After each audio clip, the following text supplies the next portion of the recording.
Mark was like always saying, you guys always get compared to Metallica. He said, but there's one difference.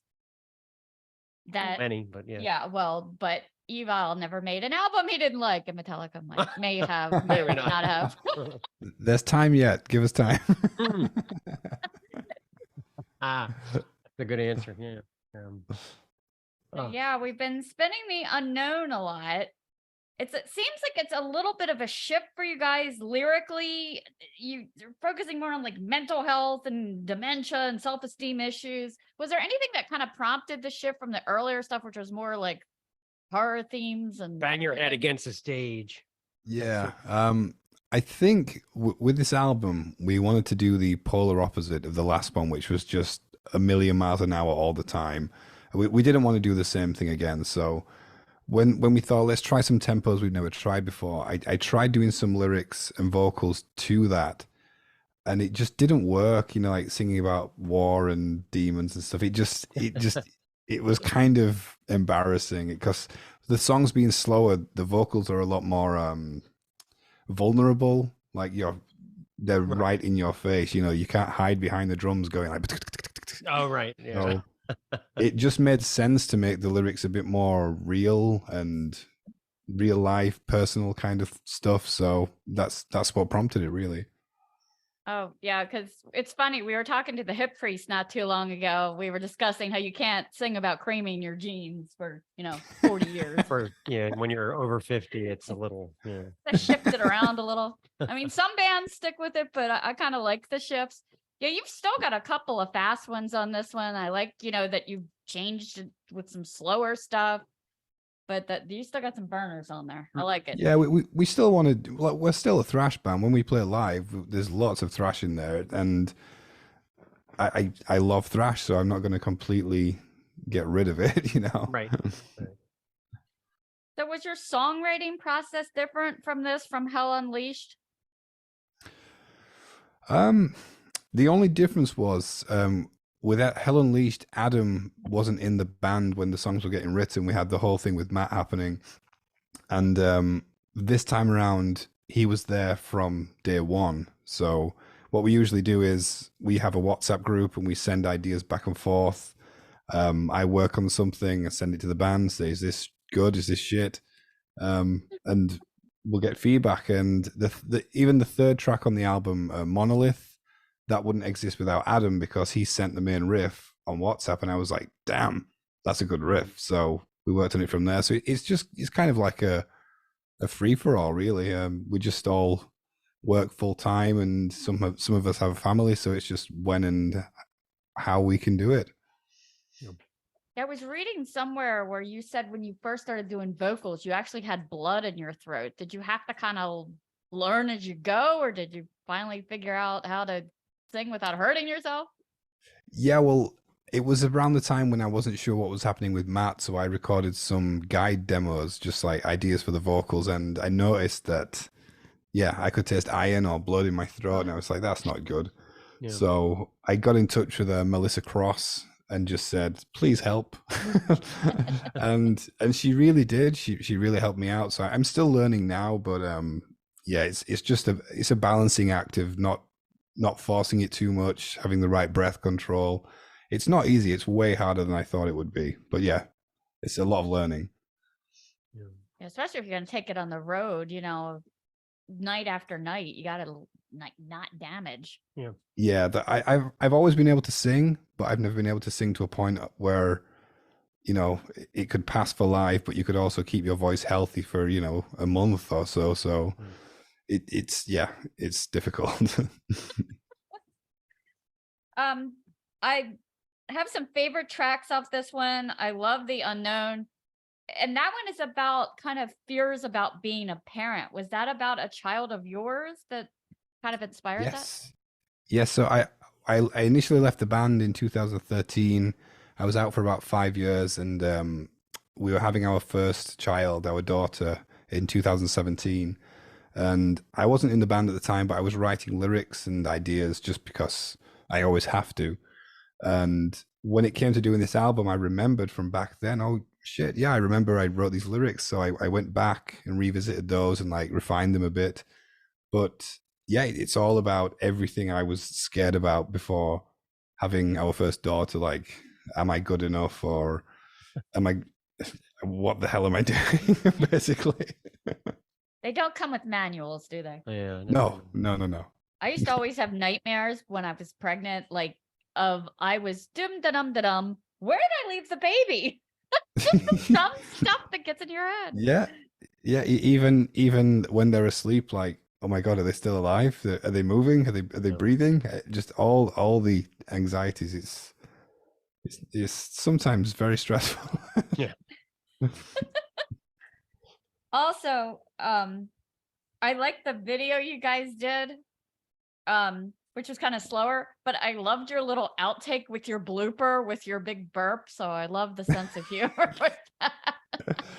We weren't going to post that, but I thought it's too good to not post.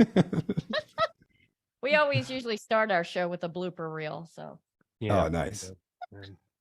It's the best When- part. When Mortal Coil shed, that's one of the more epic tracks on the record, I thought. And I thought that Chris Clancy, the engineer, he did a nice job with layering the vocals. They're really strong. Hmm. Is the song focused on losing particular important people in your life, or what's kind of behind that song? Yeah, it's about. I kind of wrote it for anyone who's lost anyone, but it is for. It came from me losing someone. Well, us losing someone as a band, and how their absence is still felt. They're still missed, and sometimes you wish it was you could go back to then, or you could get them back, or just the struggles of coping with that as well, even when it happened, and everything in between. So yeah, it's again, it's another personal one, but it is for anyone else who's ever lost anyone. Did you say to yourself, I'm going to really try to focus on singing, like, layering vocal harmonies and stuff? Because I noticed that a lot on this record. Yeah, I think because I'm a huge fan of harmonies. I love some older stuff like even Elvis and Frank Sinatra, and I love what they do with their voice. I'm not saying I'm anywhere in that league, but I love No, I know what you mean. Yeah. trying things with voice. So when it came to the harmonies and stuff on this track, it was like Chris was saying, you have to do some cool stuff with this, or else it will just be boring. So it's like, okay, Yeah. let's make it interesting. It's definitely not boring. Yeah. Oh, definitely. good. yeah, I was intrigued though. Your guitar playing, especially like the playthrough you did for the unknown. What kind of guitar is that? That was crazy. It was crazy looking. I've got it here. Hold on. Aha. Okay. So it's this one. It's a Carillion. They're made in the UK, custom made, Wow. Wow. and it's really good. And I think it's even got the eye from the Evile on the fretboard. I don't know if you can see. But yeah, really nice guitars. I think Adam plays a Jackson guitar as well. That's So, funny. Yeah, because Stace asked me because I play guitar, and I said it's kind of like a Jackson. I don't Yeah, it's just a cool V. Yeah, cool V. Pointy. That's what matters. Yeah, point is I- what's important. I love when you guys do the playthroughs because you can really see like everything you're putting into the guitar work. And God, how many calluses do you have on your fingers? None actually. Really? I've been doing it that long that it's just kind of hard. Yeah. It's like from sewing. People who sew a lot, it's just it doesn't hurt anymore. Right. God, I quit violin because it made my fingers hurt too bad. I mean, I was a little girl, but I was like, I can't. I'm gonna go with something easier, like piano. Yeah. Violin is one of the things I really wanted to learn, but it's just the amount of time you need to put in on that. Just there's no frets. It's like what? yeah. Mind blowing, right? Yeah. Yeah. Yeah. Yeah, I really like the guitar solo in At Mirror's Speech. Was that a one take or did it take a couple times? It's really dramatic. I liked it a lot. Yeah. Wait, hold on. I need to remember it. Oh yeah, it's a slower one. Yeah. Yeah. Yeah, I think I tried I tried some things and nothing was working, like the typical metal, fast, shreddy stuff. And I actually think Adam did that. Wait, it was a really stressful process, so I'm trying to remember right now. It had. Yes, I'm a sucker for like more the howling classic rock style of solos. I yes, really yeah. like that. Yeah. I'm a huge fan of more like Slash kind of solos as Right. opposed to like stuff. So yeah, I think Adam did that one, but it just suited because it's such a slow, heavy thing. There's a lot going on in the kicks and stuff. The faster solo was kind of like Right. it's pointless. So the slower few notes, it really worked. So yeah, I do really like that one. Yeah, like I call that the Beyond the Realms of Death type solo, with that Yes. slow howl. You know how the song is slow, but and then the solo just layered over it, and he holds that note at the end of the solo. It's so great. I mean, Yeah, definitely. it's such a classic, They were actually at Longwave Studios for this. How did you like it there? And did you have any memorable events from the recording? Yeah, it was great. We'd never been there before. Chris, the producer, has worked with a few other bands there before, but it was really nice, really relaxed atmosphere. The engineer called Tim helped with us, and to be honest, there was no standout memories because it was just other than it being musically stressful and structurally stressful for me, it was really laid back and everything just happened. Like usually some bands when they're tracking the drums, they pick away at things and they're like, no, we've got to change that bit and let's change that. Ben just played everything like as you hear it, pretty much. There was maybe like one or two takes here and there, but it just worked. And we're like, oh, okay, the drums are done then. Okay. I guess it's bass now. And then easy. He makes it sound yeah. easy. I mean, they are so the songs are a bit slower, so obviously they're easier, but he just hit everything. It was really good. I'd say the best memory was it went really well. Yeah. Now, Chris, you worked with Chris on the last album too, right? In terms yes, of yeah. Okay. Yeah, I didn't know Chris just before these that. last two, or have you worked with him before that, or? Just these last two, I didn't know anything about Chris, and before Hell Unleashed, I spoke to I was actually speaking to Andy Sneap because I was like, would you be interested in doing the album? Wow. And he was busy or he just didn't want to. So he said, you could work with Chris because he's a singer himself. He's been singing for 20 plus years, like professionally. And I'm so glad we did because he helped me out in the studio on the last one. And that kind of geared me up for this album as well. So Chris was perfect for both albums because he's very vocally minded. So it really helped me. Yeah, we interviewed the guys from Centrix, and we had a long Sneap geek out because they had him as producer for some of their stuff. Yeah. I just got the impression that they wish they had never done Ghostbusters. Yeah, I think I've got the impression as well. You know what I mean? Yeah. Yeah. He's like, we were teenagers. We didn't know, So a lot of your old stuff was about horror. Are you a horror buff? The new album art is a little different, but always reminds me of like an alien abduction or Close Encounters. Yeah, a few of my friends was like, oh, is this album about abductions? Like, no. So yeah, I'm huge into horror films. Like I grew up watching them probably from a younger age and I should have been watching them. So, like Halloween. I think I saw Halloween 1 when I was 9. Yeah. So it probably wasn't the best age to see it. It was my brother's fault. So yeah, like the old Thing film. Yeah, I can't. My mind's gone blank, but yeah. But as far as the art goes, when I spoke to Ella, the artist, and I just said I want some simple, striking art that depicts the fear of becoming a father, and he just sent that, and I was like, that'll do. It's really powerful. It's really powerful. Yeah, it is. I didn't want something typical, like a typical metal thing with the logo at the top and the whole like central thing. Yeah. So yeah, I think it really works. Yeah. As a teenager, even as a teenager, you didn't want to watch a horror movie with me because if the actress was bad, I would start trying to help the serial killer. I would go, she's terrible. She's in the closet. Get her, and no one wanted to watch him with me because I was rooting for the antagonist, So. Well, I think I pretty much agree with you. Get her. She's under the bed, Yeah, I got vaccinated at an early age too. My sister's 10 years older than me. So she was like 16 and I was like 6, and she was babysitting me. So she thought it was a good idea to take me to see Carrie.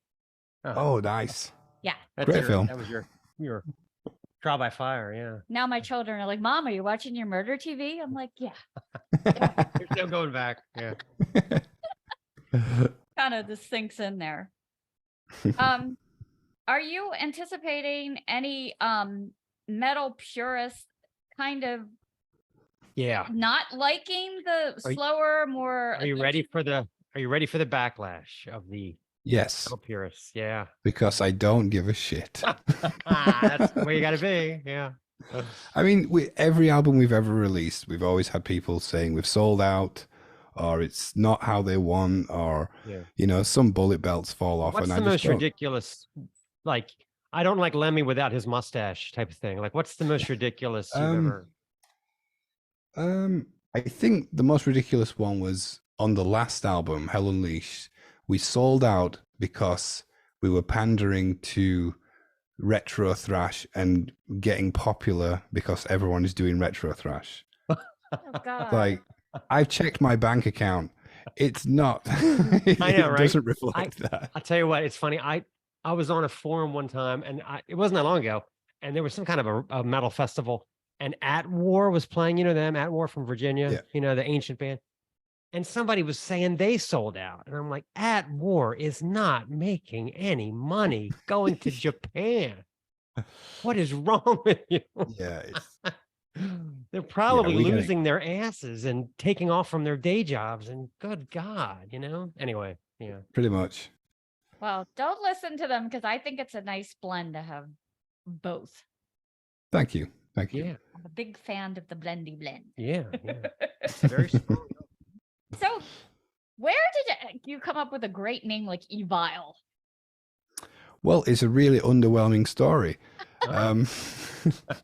So when we started, we were a Metallica covers band. We were called Metal Militia. We started in 1999, and we got to like 2002, and we just got a bit sick of, we'd finish a song and people would clap, and it's like, you're not really clapping for us, are you? You're clapping for Metallica. So we started writing our own stuff, and we put it in the set, and people were enjoying that more than the Metallica songs. We were like, well, that's a good sign. Yeah. So Matt came up, my brother Matt, the original singer, came up with the name Exile with an X. And we Googled it. Oh, no, back then it must have been, we Yahoo'd it. Yeah. Or Ask Jeeves. Jeeves, yeah. And there was like 200 bands called Exile, and we're like, no. So Matt just changed the X for a V, and we Googled that. It was like, there's one in Spain that haven't done anything. We were like, yeah, Evile, okay. And that's the story. And that way you don't ever have to worry about the name. No. All right, so I have to ask the question, since you brought up Metallica cover band. Okay. How downright spooky was it that your bass player died in Sweden? Yeah. Not just died in Sweden. I mean, that's goosebumps I'm stuff. still, obviously it's still a horrible thing that happened, but I'm still in slight disbelief that that parallel happened. So I honestly have no words for it, because as shocking and horrible as it was, it's just a massive coincidence that it's crazy. happened. I know. It sounds made up. I mean, it's crazy, man. Yeah. I've always wanted to ask you that. Yeah, I don't have words for it. It's just insane. It's crazy. It is. I know. Yeah, I used to try to get people to listen to Evile, and I'd say, imagine a Metallica with a better drummer. Here, listen to this. And I know that. I wish Ben was here. I know for Lars that. has his strengths and blah blah blah. But I just felt Ben's ego grow about a meter. Oh. Well, I mean, you guys didn't have to use 2 miles of gaffer tape on your first album either. So. Agreed. And I bet he doesn't have to get back massages in between. Well, yeah, there's that. Yeah, I don't think. Yeah, he'd accept them. He would accept them. I'm sure he would have taken them if they were offered, right? So, but what do you think of the new Metallica album, 72 Seasons? Did you like it? Did you not like it? Yeah, I liked it. I've got the vinyl. Okay. There's a few songs on there I really liked. Some of the songs kind of not merged into one. It's just they kind of just didn't do much for me. The song "Room of Mirrors" is my favorite song on the album. It's really cool. But I honestly I was too busy with our own stuff that I probably only listened to it twice, and that's about it. So I probably need to revisit it. I really like guitar harmonies. I like the way they had a lot of guitar harmonies on the two before, and I feel like they scaled them back on this one. There's not as much guitar harmonies. I'm an old Thin Lizzy guy, so I love. Oh yeah. I mean, there's a lot of snare drum on the album. Like a lot of the fills are snare. Yeah. There's no dun dun dun dun dun dun dun. It's just Right. it's a bit. Yeah. But he can do what he wants. He can do what he wants. Yes. When you're writing a song, do you start with like the melody, the hook, the title? Is there always a jumping off point, or does it change? I think it's mostly a riff or like a seed or just one small idea. Like the song Beginning of the End, I think it's track 9.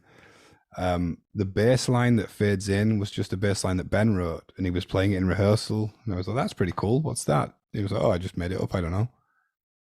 So we just made it the start of a song. And because that happened, I started hearing what's going to come next. So we just started building on that one thing. So I think it is the one riff or idea is the catalyst for the rest of the song. I think, again, Metallica do the same thing, obviously, with Enter Sandman. Another parallel there for yeah. But you're not yelling out, give me hard drive 127, file 6. No, intro. No. I'm in this room at 3 a.m, like half asleep, clicking things, going, "Oh fuck, I've deleted it." Exactly.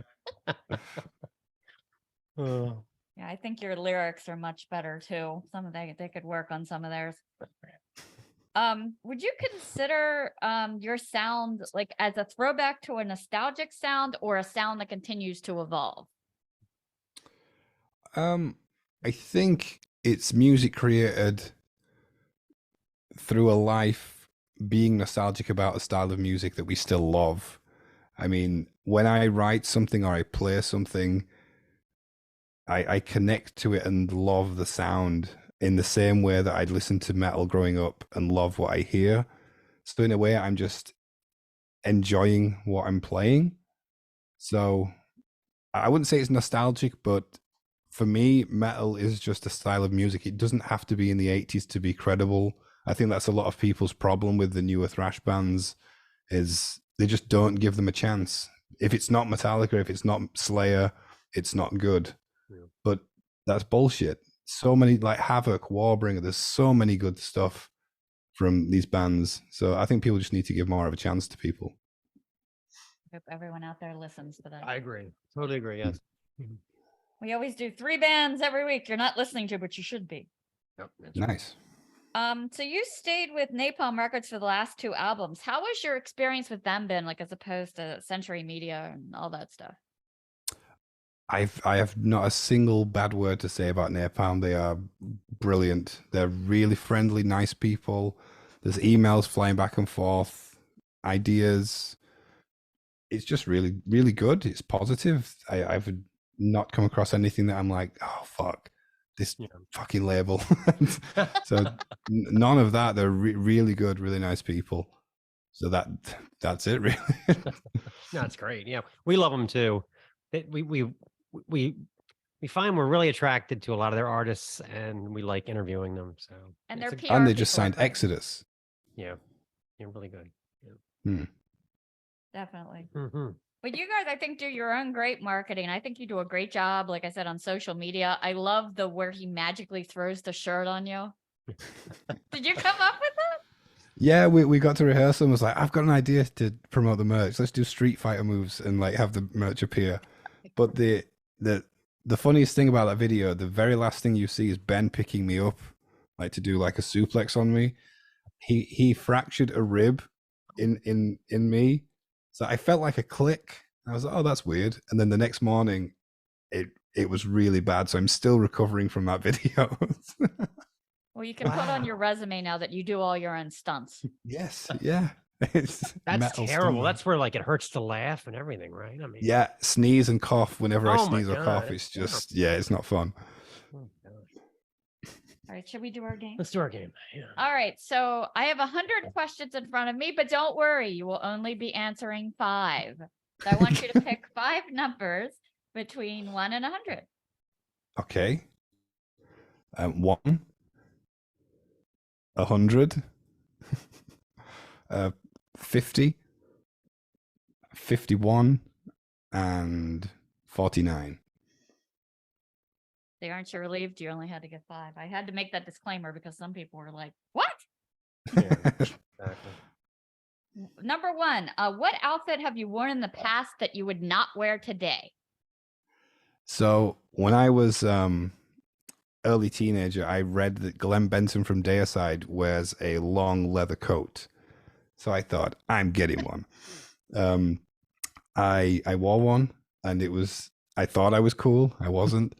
I was in the toilets of a local pub in England, and some guy was weeing next to me, and his friend came into the toilet and said, "Oh, hey, how's it going?" And he was like, "Yeah, I'm fine, but I think I'm in the fucking Matrix." Right. It's like, All right. I'll admit it. yeah. I have a jacket like that. I have a leather overcoat. And it's You might be not able to pull it off. practical. It's not practical at all. Like I No. go to the grocery store, I'm like, I can't get to my wallet to pay. I mean, it's not And then the practical. wind like blows in Yeah, your it's face. not. I mean, it looks cool, but you can't really do anything except pose, you know? Yeah, pretty much. I get it. Yeah, yeah. Yeah, I suggest switching to a Holocaust cloak. They're much trendier. Right, exactly. Yeah. All right, so you picked 100. An item you would definitely have to have on a desert island. A guitar. Okay. Yeah. I was going to say piano, but actually, yeah, piano, because I'd have time to learn the piano then. So, yeah. Be awfully heavy to get there, though. Oh, yeah, You have yeah. to airlift it, right? Yeah. Yeah. It's a weird situation. All right, number 50. What is the worst food you have ever tried? Someone asked me this recently. No, it was the weirdest food they asked, but I would say when I was in Taiwan, do you know the band Thonic from over there? Their bassist Doris took me out for some food, and I ate octopus intestine. Oh, I As think soon it as you was. said Taiwan, I knew it was going to be something like that. Yeah. Yeah. I can't even describe what it tasted like. The inside of the intestine was like 100% smooth, and it wasn't for me. My English palates did not agree with it. God, I hope they give you a vat of tartar sauce with that at least. No, there was nothing. Yeah. Yeah, but I get that though. Like they have so many people to feed over there, and the population. I mean, they basically eat everything. They eat all parts of the animal, and it's like It seems so. we Yeah. are spoiled. We don't eat cartilage, and we don't eat beaks and things. But it's a delicacy over there. Yeah. Yeah. So yeah. All right, 51. Have you ever been on a television show? Yes, in the UK, we used to have a channel over here called, I think it was Scuzz. They had like a Battle of the Bands thing where we played in a boxing ring, Yeah. Oh, wow. and Odorous Arungus from Goa was there, like Oh, cool. comparing, and that was so cool. Like, he hit me with his lizard penis. Oh, that's great. That's yeah. like my claim to fame. And I remember Vil Valor was on the panel of judges, and he just basically said he doesn't like us, and I thought that's fine. Did he do the Simon Cowell on you? The dancing Yeah, was pretty much. horrible. Yeah, the singing was worse. Yeah. Yeah. Horrible. 49. If you could be any fictional character from any book, who would you be? I actually thought about this last night. We were watching Doctor Strange, the multiverse one. I think Doctor Strange, he's just cool. He can do anything. So yeah, I'd probably say Doctor Strange. Yeah. Yeah. That's a good one.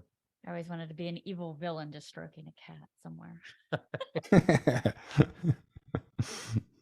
So you guys are setting up to play that huge 4-day festival in Spain, Resurrection Feast. You guys planning on being there all 4 days? Anybody you really want to No, check out? no, we can only go for the day we're playing, because we basically have to fit it around our jobs. So we're flying in the day before. We can be there for the whole day we're there, but we're missing like Pantera on the other day, which I'm gutted about. But yeah, I think I'll get to see like Soulfly and Belphegor, a few others. So yeah, really looking forward to it. Yeah, that looks insane. I was like, how can we get to Spain? Yeah. Wait, what's the craziest festival story that you have?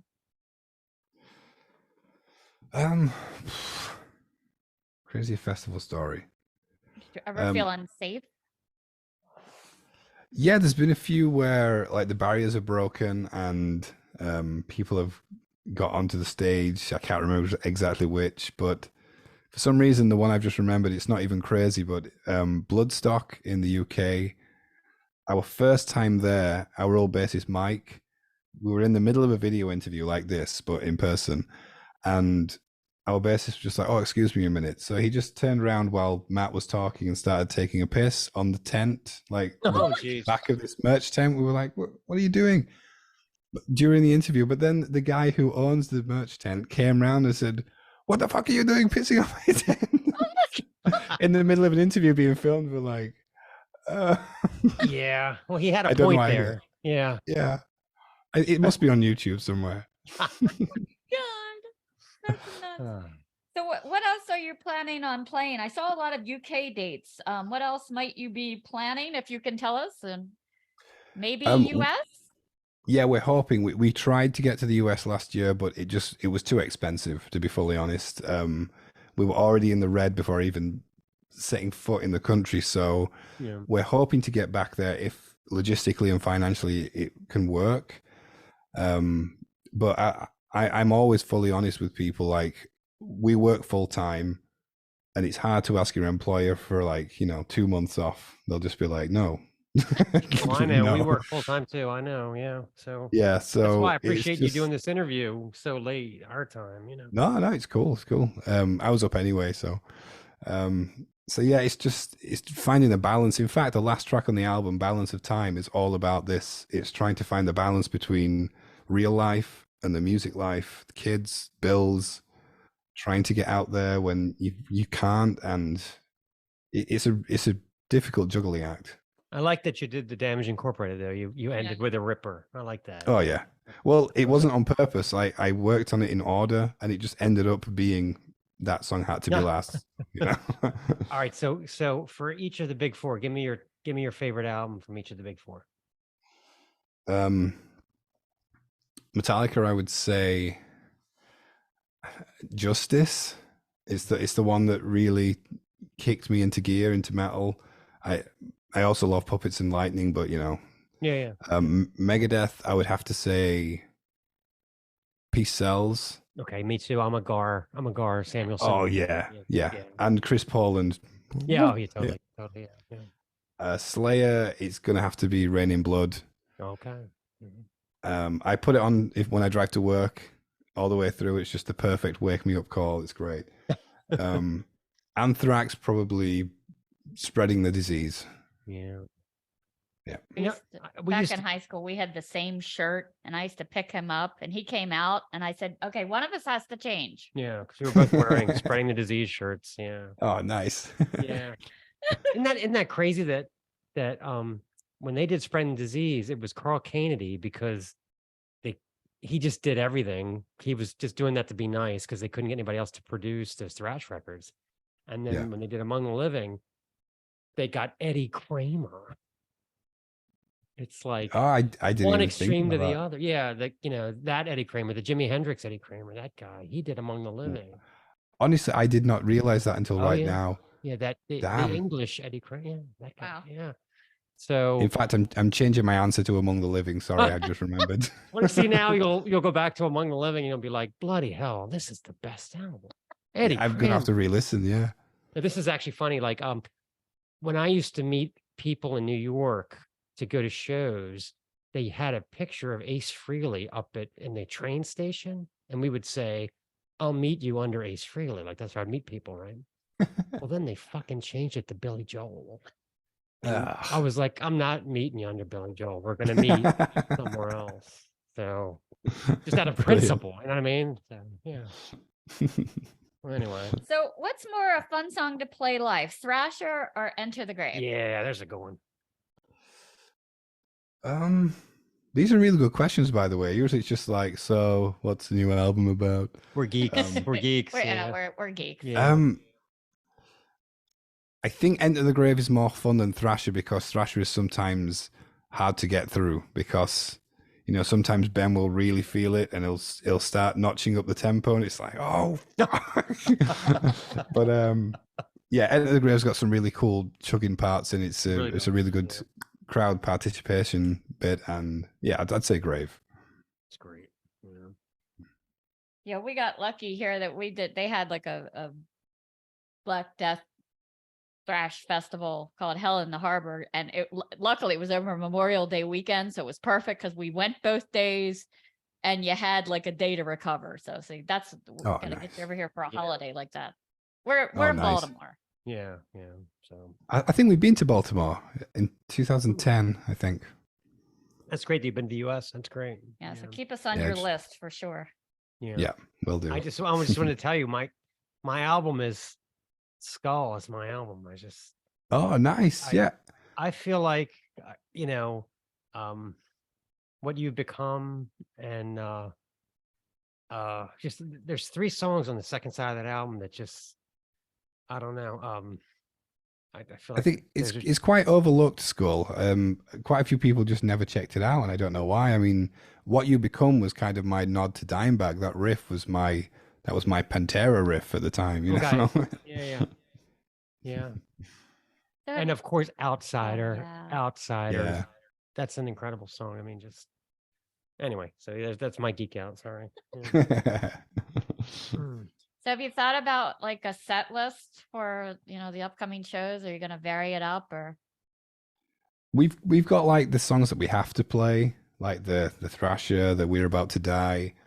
Head of the Demon is a popular one when we do it. I do love that one. Yeah, it's a good stomp. But I think we're going to throw in like The Unknown, maybe the newest single, Reap What You Sow, but I think we're just going to stick to one new one. If we've got like a 45-minute set, I think it's kind of a dick move to put like 3 new songs in, because I know how much people don't give a shit about new songs when they're seeing you, so one's enough. Dee Snyder says, as soon as you say, here's a new one, everybody goes to take a piss, right? Yeah. Well, this has been amazing. It has. Thank you so much. We look forward to even newer stuff because we're always into new stuff over here. Oh, thank you for having me. Tour and the overall tour, and the album is really strong. And congratulations. You come over here, we'll take you out to Flying Dog Brewery and buy you a pint. Exactly. Yeah. Sounds great. Thank you. Okay.